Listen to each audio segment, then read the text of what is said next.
Magandang umaga po sa ating lahat mga kapatid at magandang hapon po sa atin diyan sa Pilipinas.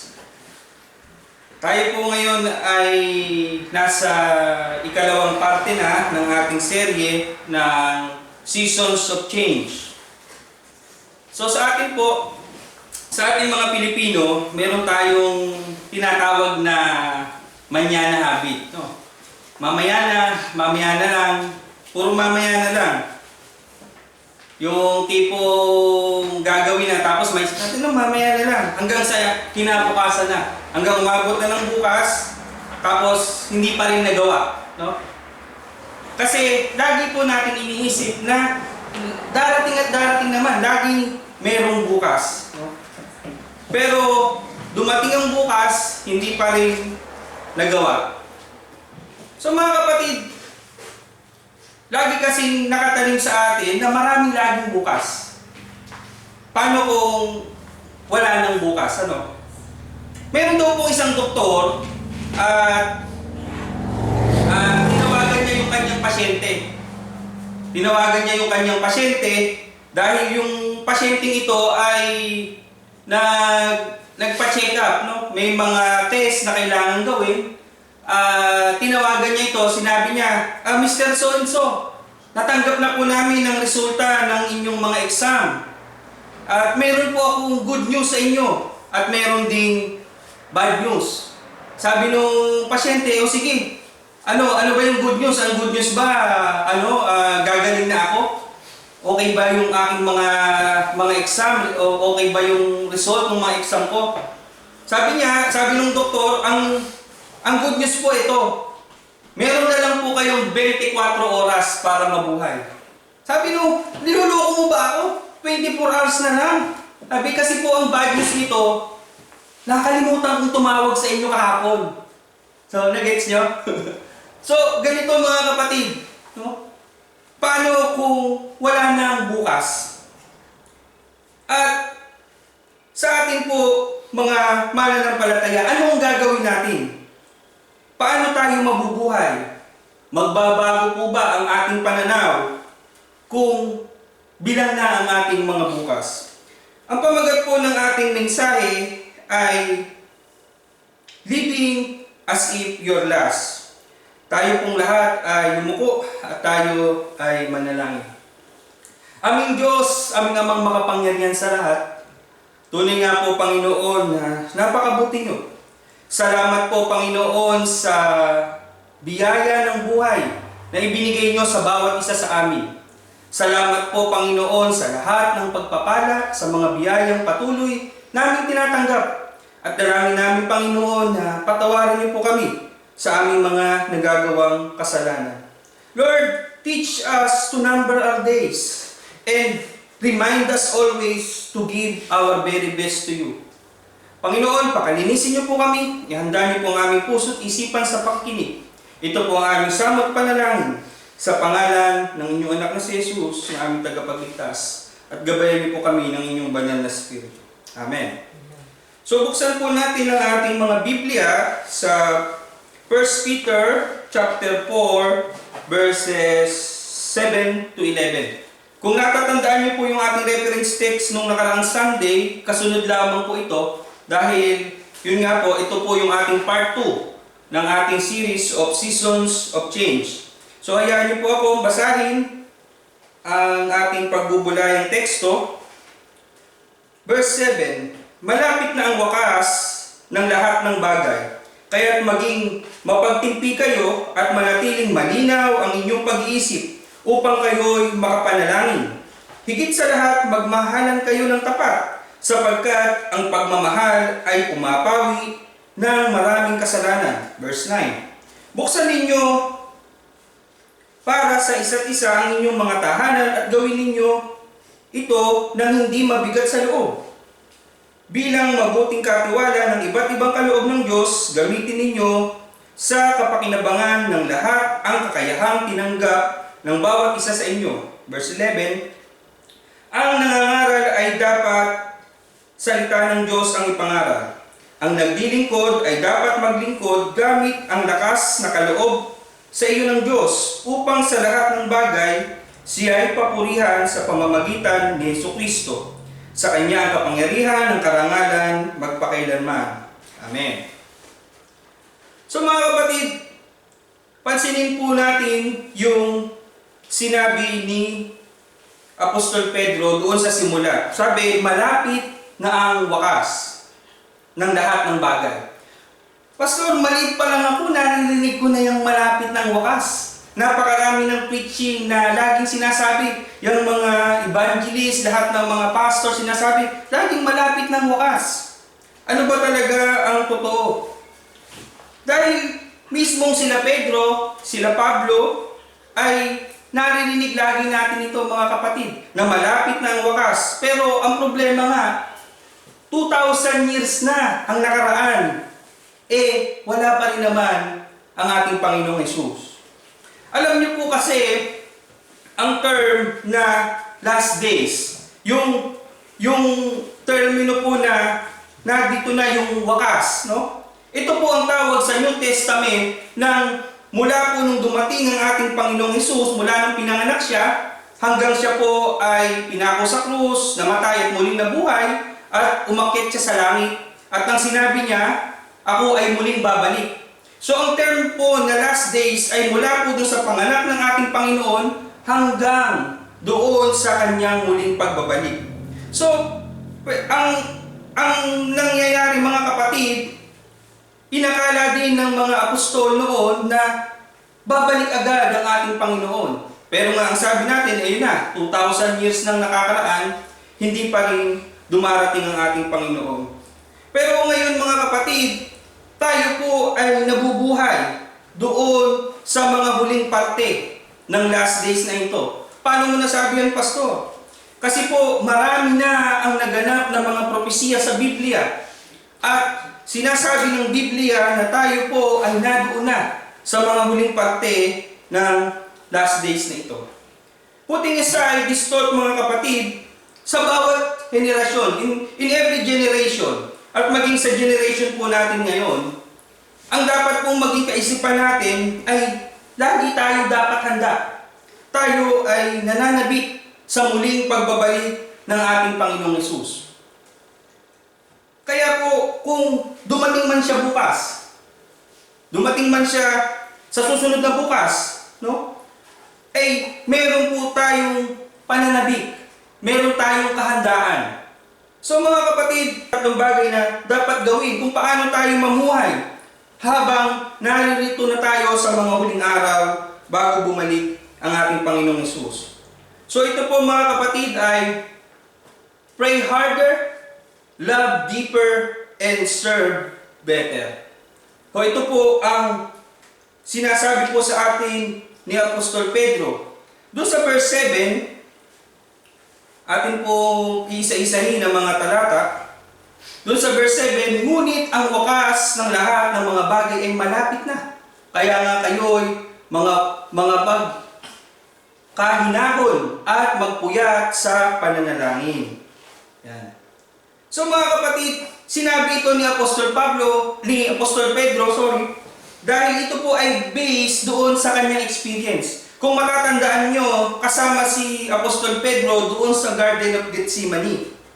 At ito po ay makikita natin doon sa Matthew 26 verses 36 to 46. Ito po yung pangyayari doon sa halamanan ng Gethsemane. At dito po sa pangyayari ito, 3 beses nanalangin ang ating Panginoong Hesus.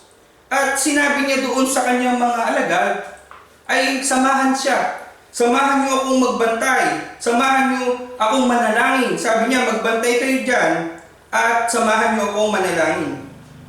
At alam po natin dito sa Garden of Gethsemane, dito rin po pinagkanuno ang ating Panginoong Hesus ni Judas at dito rin po siya dinakip ng mga kawal. Basahin po natin dun sa Matthew 26 verses 40 to 41 ang sabi po, nagbalik siya at dinatnan niyang natutulog ang 3 alagad. Sinabi niya kay Pedro, talaga bang hindi kayo makapagpuyat na kasama ko? Kahit 1 oras man lang. verse 41, sabi niya, "Bagbantay kayo at manalangin upang huwag kayong madaig ng tukso." Mga kapatid, tumawag pa nga ang ating Panginoon. Sabi niya, kahit isang oras lang, samahan niyo akong magpuyat at manalangin. Tayo po mga kapatid, bilang mga mananampalataya, meron tayong mga forefathers ng ating faith. Marami pong mga great men of faith. Ilan po dito? Sila Martin Luther, na madalas din po natin nababanggit. Siya po ang siya po yung great reformer. At siya po ang nagsimula ng ating Protestantism or yung Protestant Reformation. Sabi po, si Martin Luther, nagpe-pray daw siya at least 2 hours a day. Imagine, at least 2 hours a day. Ang sabi niya, "If I fail to spend 2 hours in prayer each morning, the devil gets the victory through the day." Sabi niya, 2 hours na. Pag bumaba siya ng 2 hours, nagtatagumpay yung devil sa kanya. Si John Wesley naman, kilala natin, siya yung founder ng itong Methodist Church, no? Sabi niya, si John Wesley daw, pray at least 2 hours din. No? Siya yung lagi paggising niya, tapos bago siya matulog, kasi napaka-busy nitong si John Wesley kasi lagi siyang nangangaral. No? Alam niyo ba si John Wesley, nakapag-preach siya ng almost 40,000. Imagine, 40,000 messages, 40,000 sermon. No? Wala pang kotse noon, nakakabayo siya. So pumupunta siya sa iba't ibang lugar. Imagine, 40,000. Si George Whitefield naman, sabi nagpe-pray daw at least 3 hours a day. 1 hour in the morning, in the afternoon, in the evening. So 3 hours. No? Siya po, si George Whitefield, kung di nyo po kilala, siya po yung evangelist din in England and America at nakasama din siya ni John Wesley. So anong punto dito mga kapatid? Pinapakita lang po natin dito kung paano these great men of faith ay nananalangin, kung gaano sila nag-invest in prayer. Tayo po mga kapatid, gaano po katagal ang ini-invest natin sa pananalangin? Ang sabi po, nothing can sustain us but a solid prayer life. Ulitin po natin. Nothing can sustain us but a solid prayer life. Mga kapatid, kung alam po natin na bilang na ang ating mga oras, lalo po tayong magiging seryoso. Lalo po tayong magiging masigasig sa ating pananalangin. As our tomorrow becomes fewer and fewer, we must pray harder. Love deeper. Magmahal tayo ng mas malalim, no? Mas matindi. Sabi doon sa verse 8 and 9, basahin po natin, "Higit sa lahat, magmahalan kayo ng tapat, sapagkat ang pagmamahal ay pumapawi ng maraming kasalanan. Buksan ninyo para sa isa't isa ang inyong mga tahanan at gawin ninyo ito nang hindi mabigat sa loob." Lagi po natin sinasabi mga kapatid that the identification, the ID ng isang Kristiyano ay yung kanyang pagiging maibigin. Ito po yung nagpapakilala sa atin kung tayo ba ay mga tunay na mananampalataya. Kung tayo ba ay mga tunay na disipulo ng ating Panginoon. Ang sabi po, magmahalan ng tapat. Kung papansinin po natin yung salitang tapat, kapag po tayo nagmahal ng tapat, ibig sabihin po, buong buo, no? Buhos. Wala pong itinatago, buong buo yung pagmamahal. Sabi nga nung kanta, ano ba yung hindi ko lang maalala kung sino yung kumanta, Brother Tim, sino? Yung ayoko nang patry-try lang, gusto ko ay todo bigay. Sa Pagita yata yun. Oh, ayoko nang patry-try, gusto ko ay todo bigay. Yan. Kailangan mga kapatid, when we love, todo bigay dapat. At ang utos ng ating Panginoon ay, ang sabi, diba, ibigin mo ang iyong kapwa gaya ng iyong sarili. Ang ibig sabihin po mga kapatid, walang pagtitipid, walang pagpapasubali, buong buo ang pagmamahal na dapat nating ibinibigay. Dito po sa mga dalawang verses na ito, makakakita po tayo dito ng dalawang klase ng pag-ibig na sinasabi ni Apostol Pedro. Doon sa verse 8, love that covers. No? Love that covers. Sabi kasi, sapagkat ang pagmamahal ay pumapawi ng maraming kasalanan. Pumapawi ng maraming kasalanan. Covers a multitude of sin. Doon sa salin sa English. Dahil bakit po? Halimbawa, yung ating mga anak, kung meron man silang nasira, meron silang ginawang kasalanan, pag yan lumapit sa atin ng umiiyak, no? Daddy, sorry, ganyan, mommy, sorry. Diba? Sa sobrang pagmamahal natin, napapawi agad yung ating galit, napapawi agad, hindi na importante kung ano yung nasira nila. At maging sa ating mga mahal sa buhay, sa ating mga asawa pala, hindi pala mga asawa. Sa ating mga anak, sa ating asawa, yan. Pastor, lilinawin mo, baka mayari tayo niyan.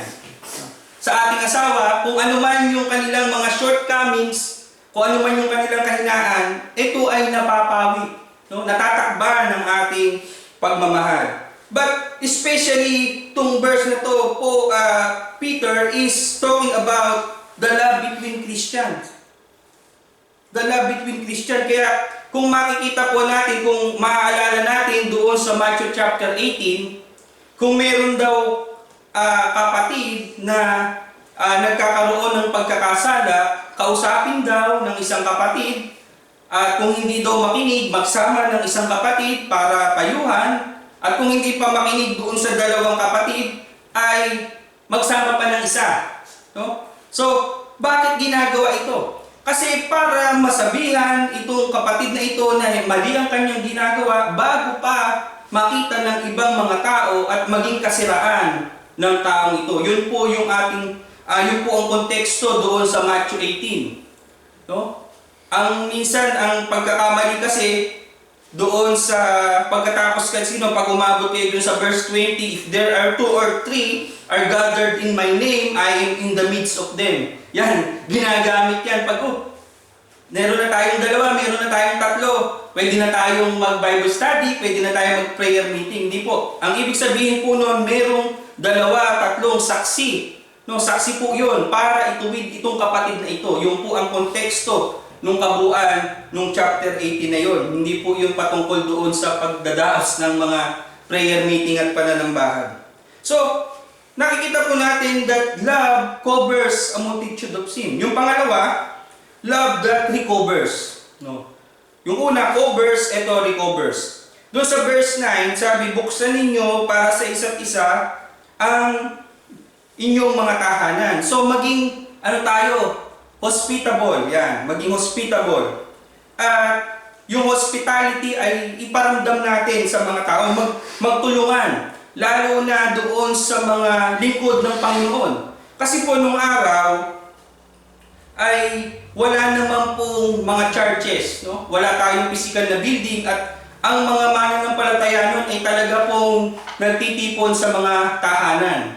At kapag po may mga evangelist, may mga mangangaral na galing sa ibang lugar, sila po ay talagang tumutuloy doon sa mga bahay ng mga mananampalataya. Ang bilin po ni Apostol Pedro ay wag daw tumulong, no? I-welcome sila ng hindi mabigat sa loob. Naalala ko tuloy yung nung bata ako nasa Pilipinas ako, pag may bisita, ilalabas lahat ng magagandang pinggan. Na-experience yun, magandang plato.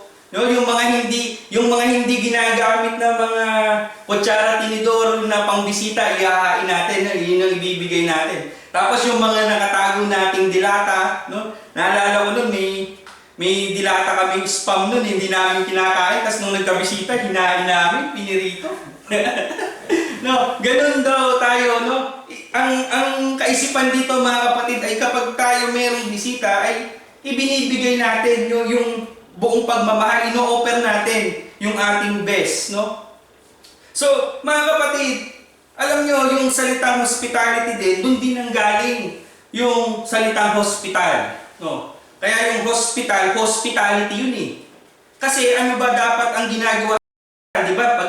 Pag dinala ng may sakit Di ba? Kinukure ka doon, ginagamot ka hanggang sa lalabas ka na. Di ba? Meron bang malakas na nananatili sa ospital? Di ba? Wala. So ito ay tanggapan, no? Dito ay pinaparamdam yung care. Ang problema ngayon, sa ating makabagong panahon, no, nakakalungkot lalo sa Pilipinas. Kapag wala kang pang-deposito sa ospital, hindi ka i-admit. No? Kapag malala yung sakit mo, yung agaw buhay ka na nga, meron pa silang kakayahan yung mga ospital na to para tanggihan ka, sabihin na hindi namin yan. Lumipat kayo ng ibang ospital. Diba? Nakakalungkot mga kapatid, pero yan po ang katotohanan ngayon. At masakit man isipin na dapat ang mga institusyon na to ang tumutulong, no? Regardless kung may pambayad, kasi tungkulin diba? Hospital nga, ito nga, tumatanggap sila ng mga tao. Yung pagiging hospitable nila, binibigay nila yung kanilang very best. Ito, buhay pa ang nakataya. Pero yun nga, ang sad reality mga kapatid, hindi na nagagampanan yung dapat niyang tinawag na hospital, yung kanilang pangalan na yun ay hindi na nagagampanan sa mga panahon ngayon. Mga kapatid, paano ba tayo nagmamahal? Pwede ba nating itanong natin ngayon sa ating mga sarili? Paano ba ako nagmamahal sa aking asawa, sa aking mga anak, sa aking magulang, sa aking kaibigan? At paano rin ako nagmamahal sa church, sa mga kapatiran? Nagmamahal ba tayo ng tapat o mabigat sa ating kalooban? Alam niyo mga kapatid, ang pinaka problema natin ngayon sa mga panahong ito. Sabihin niyo, Pastor, sabihin mo yung COVID-19. Itong virus na to, itong pandemic na to na talagang matindi ang epekto sa atin. Hindi po itong virus na to ang problema natin.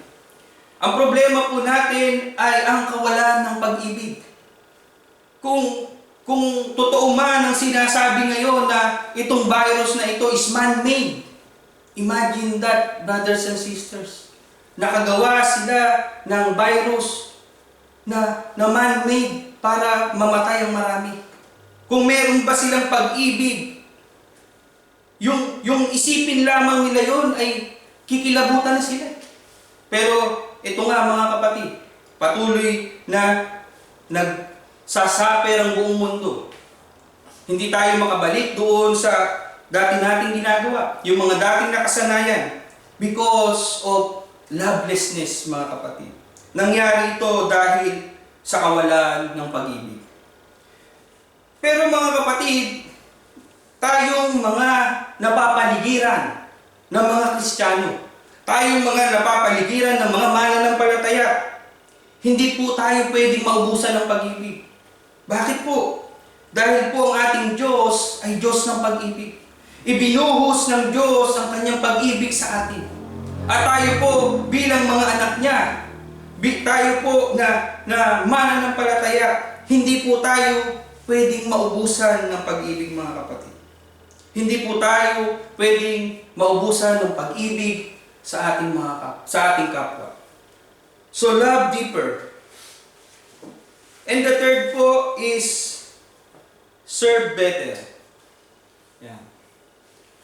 Doon po sa verse 10 and 11, basahin po natin, bilang mabuting katiwala ng iba't ibang kaloob ng Diyos, gamitin ninyo sa kapakinabangan ng lahat ang kakayahang tinanggap ng bawat isa sa inyo. 11, ang nangangaral ay dapat salita ng Diyos ang ipangaral. Ang naglilingkod ay dapat maglingkod gamit ang lakas na kaloob ng Diyos upang sa lahat ng bagay siya'y papurihan sa pamamagitan ni Jesucristo sa kanyang kapangyarihan, ang karangalan, magpakailanman. Amen. Dito po sa mga verses na ito, mayroon po tayong makikitang 5 katotohanan. 5 truths dito po sa 2 verses na ito. Una po, ang lahat po ay may kaloob. Lahat po tayo ay may gift. Spiritual man po ito o physical. Pangalawa, lahat po ng mga kaloob natin ay iba-iba. Iba-iba po tayo ng kaloob. At pangatlo, ano man po ang ating kaloob ay gamitin natin. Ipaglingkod natin gamit ang lakas na galing sa Diyos. No, kasi bakit natin sinabi yun? Kasi pag hindi po galing sa Diyos ang ating lakas sa paglilingkod, maaaring hindi po tayo tumagal sa ating paglilingkod. So, kailangan po natin ng lakas galing sa Diyos. Pangapat, ang lahat po ng kaloob ay mahalaga. Lahat po ng kaloob ay mahalaga, maliit man ito o malaki, ito po ay pakinabang. Hindi po natin pwedeng sabihin na siya kasi yung talent niya, mas malaki yung contribution niya, tapos ako maliit lang. Hindi po ganun. Maliit, malaki, ang importante po, nagpaparticipate tayo at ito po ay kapakinabangan. At yung number 5, the reason, no, yung dahilan, kaya po tayo naglilingkod, kaya po natin pinaglilingkod ang mga kaloob nito ay para po sa kapurihan ng ating Panginoon. Hindi po porke tayo ay maraming talent, magaling tayong kumanta, magaling tayong tumugtog, is for our own glory. Para masabi na magaling tayo. No, hindi po. Kaya po tayo naglilingkod is for the glory of God. Mga kapatid, kapag hindi po natin pinaglingkod ang mga kaloob na ito, naisip po ba natin na maaaring hinahadlangan po natin ang biyaya na dapat sana ay ibibigay ng Diyos sa isang tao sa pamamagitan natin? Minsan, pinipigil natin na ibigay ang ating paglilingkod, tapos ang mangyari, pag hindi natin ginawa ito, gagamitin pala tayong channel of blessing ng ating Panginoon. So mga kapatid, dapat gamitin natin ito. At sa church madalas natin marinig, ewan ko, ako nung nasa Pilipinas pa, madalas kong naririnig yung salitang pwede na yan. Pwede na yan, pag mayroong ginagawa, pwede na yan. Tapos duduktungan pa lang yung pagkasabi ng pwede na yan, sasabihin pa na, maintindihan na yan ni Lord. Mga kapatid, isipin po natin kung tayo po kaya ang sabihan ng Diyos na pwede na sa iyo yan. No? Meron tayong pinapanalangin at meron tayong hinihiling, tapos may binigay ang Panginoon, tapos sinabihan tayo, pwede na sa iyo yan. Ano po ang maiisip natin? Ano po ang mararamdaman natin, mga kapatid? Sa ating pong paglilingkod, ibinibigay po natin yung ating time, yung 3 T, lagi kong binabanggit yun. Yung ating time, yung ating talent, and ang ating treasure. Isipin po natin, mga kapatid, much is given, much is required. Kung maraming binigay sa iyo ang Diyos, mas marami ka dapat ipaglingkod. Much is given, much is required. At ito po ang tandaan natin. Kapag alam po natin sa ating mga puso na naibigay na natin yung pinakamainam, yung ating very best para sa Panginoon, doon lamang po natin pwedeng sabihin na maiintindihan na yun ng ating Panginoon. Doon lamang po natin pwedeng sabihin yun. Kapag naibigay na natin yung ating best para sa Panginoon. Sa paglilingkod, mga kapatid, wala pong maliit, wala pong malaking paglilingkod. Ang importante po, lahat po tayo ay may partisipasyon. Tayo po ay bahagi ng iisang katawan. Tayo po ay bahagi ng katawan ni Kristo. Lahat po ay may parte at lahat po ay mahalaga. Noon pong World War II, at malapit na po tayong magtapos, noong World War II, meron pong isang village, no? French village. Saan ba ang French? Ano bang French? France, yan. Baka sabihin ko, French village, tas matatagpuan sa Germany. Pastor, ano ba naman? French village, yan. French village sa France. Yan. Sabi nila sa France daw. Totoo yan. Sa village ng Strasbourg. Yan. Baka i-correct ako ni Sis Ann dito. Strasbourg. Hinahanap ko yung tamang pronunciation eh. Strasbourg. Meron pong isang simbahan doon na may estatwa ni Jesus Christ. Malaki pong estatwa ito. At doon sa gera nga, dahil gera, ang estatwa pong ito ay nasira. No? At ang ginawa po ng mga residente doon, nung pagtapos po ng gera, ay pinagdikit-dikit nila ito. Ginawa ni Risto, kumbaga sa pinilit nilang mabuo uli. At nung pong ipinresent yung estatwa, wala pong kamay. Kasi nga marahil po ay nadurog nitong kamay na to. So, nung ipinakita sa mga tao, nakita na ng mga tao na muling nakatayo yung estatwa ni Jesus Christ, wala na siyang kamay. At ganoon na lamang po ang pagkalungkot ng mga tao doon. Kasi syempre, mayroon pong kahalagahan yung kamay, di ba? Nandoon yung mga marks, yung pagkapako ng ating Panginoon. So malamang nakalahad pa siyang ganoon. So ganoon na lang yung kalungkutan ng mga residente doon. Kaya po kinabukasan, siguro merong naglagay na residente din doon. Naglagay siya ng sign. Naglagay siya ng sign doon sa paanan ng estatwa. Ang nakasulat po, tayo ang kamay ni Kristo. Tayo ang kamay ni Kristo. Mga kapatid, nasa huling bahagi na po tayo ng mga huling araw. Huwag po sana tayong tumulad sa mga tao na nabubuhay dito sa sanlibutan ito. Na kapag sinabi na ito na yung huling araw, gagawin nila ay susulitin na. Susulitin na sa paggawa ng lahat ng layaw ng katawan. Sobra-sobra ang kasiyahan, sobra-sobra ang lahat, no? Lahat ng kagustuhan ng katawan. Yun ang kaisipan nila kapag malapit na. Diba? Ngunit tayo, mga kapatid, tayo na mga mananampalataya na, tayo na mga inililigtas na ng ating Panginoon, ang bawat araw ay gugulin natin, mga kapatid, sa pananalangin, gugulin natin sa pag-ibig natin sa ating mga mahal sa buhay, sa ating kapwa, ipaglingkod natin ang ating mga panahon para sa Panginoon. Dahil, mga kapatid, isipin po natin ito. Kapag taimtim ang pananalangin, kapag umiiral ang pag-ibig, kapag nag-aalab ang puso sa paglilingkod, doon lang natin mapapatunayan sa ibang tao na ang Diyos natin ay buhay at yun lamang po ang tunay na makapagbibigay ng kaluguran sa ating Panginoon. Mga kapatid, maging tapat po tayo. Huwag na yung patray-tray lang, kundi maging todo bigay po ang ating paglilingkod, ang ating pag-ibig, ang ating pananalangin sa ating Panginoon na para bang wala ng bukas. Let us live for Christ as if it is our last. In the name of the Father, and the Son, and the Holy Spirit. Amen.